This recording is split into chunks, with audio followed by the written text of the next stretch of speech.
بسم اللہ الرحمن الرحیم. السلام علیکم. میں سمیع ابراہیم اور آپ دیکھ رہے ہیں ہمارا یوٹیوب اور فیس بک چینل. ٹوٹل کتنے کاغذات نامزدگی ریجیکٹ ہوئے وہ فگر آپ کو دیں گے. اس کے علاوہ تفصیلات آئی ہیں کہ کس طرح لوگوں کو اغوا کیا جا رہا ہے. پرٹیکولرلی آپ کو بتائیں گے کہ عثمان ڈار کے بھائی عمر ڈار کو جو گرفتار ہوئے لاہور سے، جنہیں کہا جاتا ہے کہ ایک طرح سے اغوا کیا گیا، کیونکہ ابھی تک کچھ پتہ نہیں وہ کس کے پاس ہیں. اس کا انفارمیشن آئی ہے، اس کی وہ آپ کے ساتھ شیئر کریں گے. لیکن جو سب سے اہم بات ہے جس پر آج جس پر میں آپ کے ساتھ کچھ چیزیں شیئر کروں گا، ابو ذر سلمان نیازی فوکل پرسن بھی ہیں اور نوجوان لائر ہیں، پی ٹی آئی کی لیگل ٹیم کے بڑے اہم رکن ہیں. عمران خان صاحب سے ان کی کئی دفعہ ملاقاتیں ہوئیں اور جو بڑے امپورٹنٹ جو کیسز تھے وہ بھی انہوں نے فائل کیے. انہوں نے ایک نئی ٹرم کوائن کی ہے. ماضی میں تو یہ کہا جاتا تھا کہ عدالتوں میں ڈاکٹرین آف نیسیسٹی یعنی نظریہ ضرورت ہے، لیکن اب وہ کہہ رہے ہیں کہ شاید لگتا یہ ہے کہ اب ڈاکٹرین آف نیسیسٹی جو ہے وہ ڈاکٹرین آف سائلنس بن گئی ہے. اس نے اس کو ریپلیس کر دیا ہے. مطلب کہ اعلیٰ عدلیہ دیکھ رہی ہے کہ کیا ہو رہا ہے، کس طریقے سے ناانصافی ہو رہی ہے، لوگوں کو پکڑا جا رہا ہے، اٹھایا جا رہا ہے، مارا جا رہا ہے، سیاسی بنیادوں پر انتقام کا نشانہ بنایا جا رہا ہے، لیکن عدلیہ کوئی نوٹس نہیں لے رہی. وہ خاموش ہے، انہوں نے آنکھیں بند کر لی ہیں. تو اس سارے پروسیس کو، اس ساری ہیپننگ کو انہوں نے ایک نئی ایک ٹرم جو ہے نا اس کے لیے کوائن کی ہے، اور وہ ہے کہ doctrine of silence on the part of superior judiciary, and before that it was doctrine of necessity یعنی نظریہ ضرورت.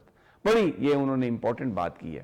اچھا، ہم ایک تھوڑا سا ہم جب دیکھتے ہیں پچھلے کوئی 8-10 سال میں 15 سال میں ہم یہ دیکھتے ہیں تو عدالتوں کا جو استعمال ہے وہ ہمیں بہت زیادہ وہ نظر آ رہا ہے. اس میں آپ دیکھیں کہ جب پرویز مشرف صاحب کو نکالنے کا فیصلہ ہوا، بہت سارے لوگ کہتے ہیں کہ یہ ادارے کے اندر ہی فیصلہ ہو گیا تھا کہ اب پرویز مشرف صاحب کو نکال دیا جائے. تو تب بھی آپ دیکھیں عدالتوں کا معاملہ تھا. افتخار چودھری صاحب، ان کی کیمپین، وکلاء اور عدالتیں، اور پھر بالآخر مشرف صاحب سے جان چھڑا لی گئی. اس کے بعد جب زرداری صاحب صدر تھے تو ان کے اوپر بھی عدالتوں کی طرف سے ہی ایک دباؤ آیا، اور پھر ان کے جو وزیر اعظم تھے یوسف رضا گیلانی صاحب، ان کو نکالنے کے لیے بھی عدالتیں ہی استعمال کی گئیں اور وہ رخصت ہو گیا. پھر وہ ایک نئے جو وزیر اعظم مخدوم شہاب الدین کو بنانے کی کوشش کی گئی تو اس کے لیے بھی عدالتیں ہی، وہ جو وزیر اعظم کا جنہوں نے حلف اٹھانا تھا وہ شام کو بیچارے اپنے پشاور میں ضمانتیں کراتے پھر رہے تھے. تو یہ وہ طریقہ کار اختیار کیا گیا. پھر نواز شریف صاحب کا جب معاملہ آیا تو ان کو بھی جو وہ ڈسکوالیفائی ہوئے تو وہ عدالتوں نے ان کو ڈسکوالیفائی کیا اور وہ وہاں سے نکل گئے وزارت عظمیٰ سے. اور پھر آپ یہ دیکھیں جو عمران خان کا جو معاملہ تھا وہ بھی، اس کے لیے بھی ان کو نکالنے کے لیے بھی رات کو عدالتیں کھل گئیں، لگ گئیں، پورا بینچ بیٹھ گیا اور ججز ہی سارے استعمال ہوئے، عدالت ہی استعمال ہوئی. پھر آپ ادھر آ جائیں جو یعنی جب پی ڈی ایم کی گورنمنٹ بنوانی تھی اور وہ جو ووٹس تھے وہ ان کو ڈلوانا تھا تو وہ بھی، اس کے لیے بھی عدالتیں. شہباز شریف، حمزہ شہباز کی حکومت لانے میں، گرانے میں، سب کے لیے عدالتوں کا استعمال ہوتا رہا ہے. اب بھی جو بڑی جو ہمیں چیز سامنے نظر آ رہی ہے جنوری کے پہلے ہفتے میں، وہ پاکستان کی عدالتیں ہیں. اس سے پہلے بھی کیا ہوا ہے، پریکٹس اینڈ پروسیجر ایکٹ، معاملہ سیاستدانوں کی اپیلوں کا تھا، عدالتیں استعمال ہوئیں. اب اس کے بعد تاحیات نااہلی جو ہے اس کے لیے بھی عدالت، وہ اب 2 جنوری سے قاضی فائز عیسیٰ صاحب. پھر یہ جو آر اوز لگائے گئے ہیں، ڈی آر اوز لگائے گئے ہیں، یہ جس کی وجہ سے میں یہ سارا آپ کو جو بیک گراؤنڈ بتایا، یہ R Os D R Os جو لگے، جنہوں نے یہ کاغذات قومی اسمبلی کے 1186 نامینیشن پیپرز اور صوبائی اسمبلیوں کے 2156 نامینیشن پیپرز، یہ جو فارغ کیے، یہ آر اوز اور ڈی آر اوز، عدالتیں استعمال ہوئیں. قاضی فائز عیسیٰ صاحب کی سربراہی میں وہ معزز بینچ جس میں سردار طارق اور سید منصور علی شاہ بیٹھے تھے، انہوں نے درخواست دینے والے عمیر نیازی کو توہین عدالت کی درخواست دے دی ہے، وہ نوٹس دے دیا ہے. لیکن عدالتیں ہی استعمال ہوئی ان آروز اور ڈی آروز کو بحال کرنے کے لیے، اور انہوں نے پی ٹی آئی کو مکمل طور پہ وہ کر کے ان کے نامینیشن پیپرز ریجیکٹ کر کے تو ان کو واپس بھیج دیا. اور جس وقت جو ایکسلنٹ مثال ہے نظریہ سائلنس کی، نظریہ خاموشی جس کا ابو ذر سلمان نیازی نے ذکر کیا اور جو ٹرم انہوں نے کوائن کیا، میں سیلیوٹ کرتا ہوں ان کو اس بات پر، کیونکہ ہو سکتا ہے کسی اور نے کی ہو، لیکن مجھے انہی کے ٹویٹ سے پتا چلا and it was right on the top, جو بالکل صحیح وہ معاملہ تھا. اب جس وقت قاضی فائز یحییٰ صاحب بھڑک رہے تھے عدالت میں اور ایک آگ کی طرح شعلے ان کے منہ سے نکل رہے تھے، تو وہ جو ان کی گفتگو تھی وہ اتنی تیز تھی جس میں انہوں نے مطلب ایک پی ٹی آئی کی جو خاتون جو وکیل ہیں ان کو بھی پیچھے بٹھا دیا اور کہا کہ یہ کیا بات کر رہی ہیں، اور پی ٹی آئی پر بڑے حملے کیے قاضی فائز صاحب نے اپنی گفتگو میں، اپنے ریمارکس میں، کہ یہ الیکشن ملتوی کروانا چاہ رہے ہیں. یہ نہیں سوچا اس وقت کہ یہ جو پٹیشن میں یہ کہا گیا کہ ڈی آر اوز اور آر اوز جو ہیں یہ انتظامی افسران ہیں، ڈپٹی کمشنر اور ایڈیشنل ڈپٹی کمشنر ہیں، ڈیٹینشن آرڈر جاری کر رہے ہیں، پی ٹی آئی کی پکڑ دھکڑ کر رہے ہیں، تو وہاں پر خاموشی اختیار کی، اس ایشو پر خاموشی اختیار کی. اور یہی وہ خاموشی ہے، یہی وہ نظریہ خاموشی ہے جس کا ذکر کر رہے ہیں جناب ابو ذر سلمان نیازی صاحب.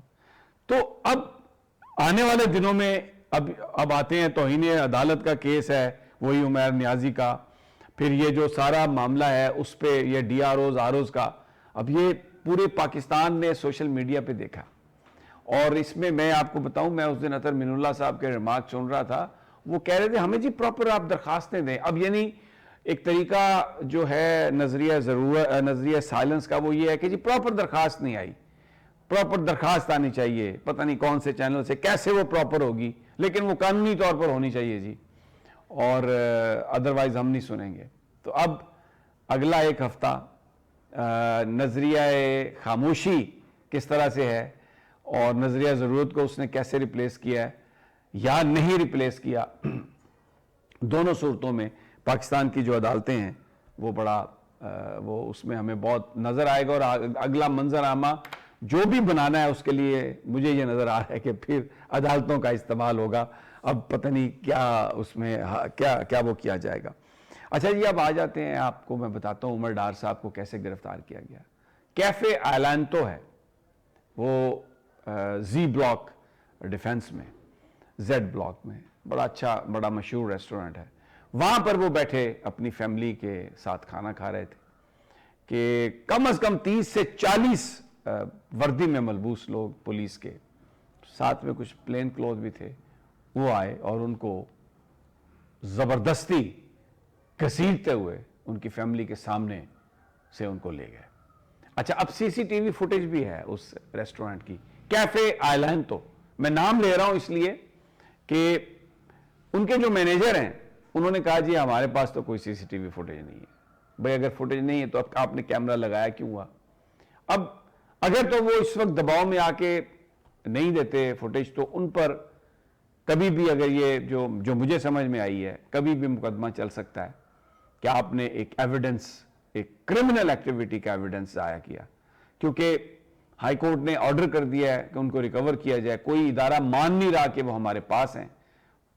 سی سی ٹی وی فوٹیج میں ہے کہ پولیس کی وردی میں لوگ انہیں اٹھا کے لے کے گئے ہیں، تو ظاہر ہے پولیس لے کے گئی ہے، اور اس میں 30-40 پولیس والے ہیں، اس میں افسران بھی پولیس کے شامل ہیں. اور کیفے آئلینڈ تو یہ میں نے سوشل میڈیا پہ دیکھا، ان کے مینیجر نے یہ کہا ہے کہ جی ہمارے پاس بالکل وہ نہیں ہے، ہمارے پاس کوئی سی سی ٹی وی فوٹیج نہیں ہے، یعنی وہ دینے سے انکار کر رہے ہیں. اب اگر اسے ضائع کریں گے تو اس کا مطلب ہے ایویڈنس کو وہ ضائع کریں گے. سنم جاوید صاحبہ پر جس نے اعتراض کیا، اس کا انٹرویو آپ سنیں سوشل میڈیا پر، سوال اسے ہو رہا ہے تو ساتھ ایک بندہ آہستہ آہستہ بول رہا ہے کہ یہ جواب دو. اسے کوئی پتہ نہیں ہے کہ میں نے کس چیز پر میں نے اعتراض اٹھایا ہے، کیا کیا ہے. یعنی ایک مٹی کا جو وہ کہتے ہیں نا بابا سامنے کھڑا کر دیا، اور وہ یوں گڈا جو ہے وہ یوں ہاتھ ہلا رہا ہے، زبان ہلا رہا ہے، پیچھے سے آواز ڈالی جا رہی ہے. مطلب ایک مذاق ہے، اس سے زیادہ میں کچھ نہیں کہہ سکتا.